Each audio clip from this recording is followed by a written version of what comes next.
This Avalanche Safety Report is brought to you by Mountain TV. Learn more at mtn-tv.com. I'm Shannon Lukens with Mountain TV, and joining me now for the Colorado Avalanche Information Center update is the Deputy Director, Brian Lazar. Brian, how's it looking out there? Well, we have a return of winter on our doorstep, which is really good news. I think all of us in Colorado were ready for that April weather to go into the rearview mirror, have a return of winter weather, seeing as it is February. But it is going to coincide with the dramatic uptick in avalanche danger because of the potency of the storm that's on its way.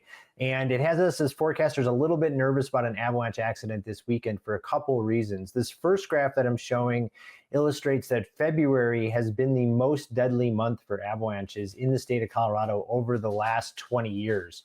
And if we zoom in to just the month of February, the period between February 13th and February 16th is the most deadly period within the most deadly month. And so this is the weekend we are going into now. We have a lot of avalanche accidents take place around the Valentine's Day holiday and the President's Day weekend. Right as we move into that weekend, this weekend, it coincides with a very potent winter storm. It's going to lead to dangerous avalanche conditions that coincides with this holiday period. So tell us about this weekend. Yeah, well, let me just kind of show you what this is going to look like. Essentially, we had a little bit of snow during the middle of the week in portions of the northern and central mountains. And this you can think of as a canary in the coal mine. It led to some fairly widespread avalanche activity. A lot of avalanches were breaking pretty deep on these wind-drifted slopes below, variable and rocky terrain.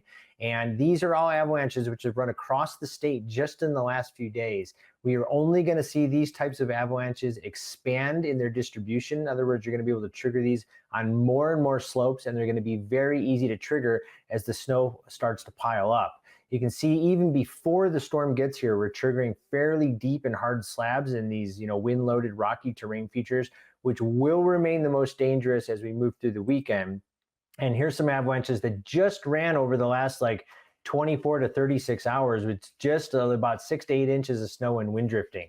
So you can imagine if this is what we got with just a little bit of snow, what we're going to see once we get a ton of snow. Some of these avalanches are breaking very near the ground, and as we put a very rapid and substantial load onto our snowpack, we can expect to see a lot more of these, and a lot of them run naturally just from the snow loading. And as we can see here, here's our atmospheric river, a deep stream of moisture coming in from the Pacific, slamming into the California coast as we talk on Thursday afternoon. But this is going to push into the state of Colorado, outlined in the white box here, by Friday evening. And this is very deep moisture. And what this looks like in terms of snowfall, you can see here. So the snowfall starts right around sundown on Thursday. By Friday morning, we're looking at a widespread foot of snow. And you can see by Saturday morning, we're looking at a widespread foot of snow. That's all of these red areas. And the pink areas in here we're looking at over 2 feet of snow. And so these are going to impact, you can see these portions of the San Juan Mountains. We're looking at a very deep snow totals in the western side of the Elk Mountains, the Flat Tops, and the Rabbiters Range north of Steamboat. And what this is going to be accompanied by is very strong winds at the onset of the storm. This will only exacerbate avalanche conditions, all of this new and drifting snow. And this is going to lead to avalanche warnings. And so this means high avalanche danger. It means we expect widespread natural avalanche activity with avalanches large enough to bury, injure, or kill a person. You can see they're going to last from Friday through Saturday in a good portion of the San Juan Mountains, the Elk Mountains, the Flat Top Mountains, and then the Park Range north of Steamboat. What's really important to note is that even if you're not in the avalanche warning areas and you're at considerable avalanche danger, even with a foot of new snow and wind, we're going to see very dangerous avalanche conditions, and human-triggered avalanches are going to be likely.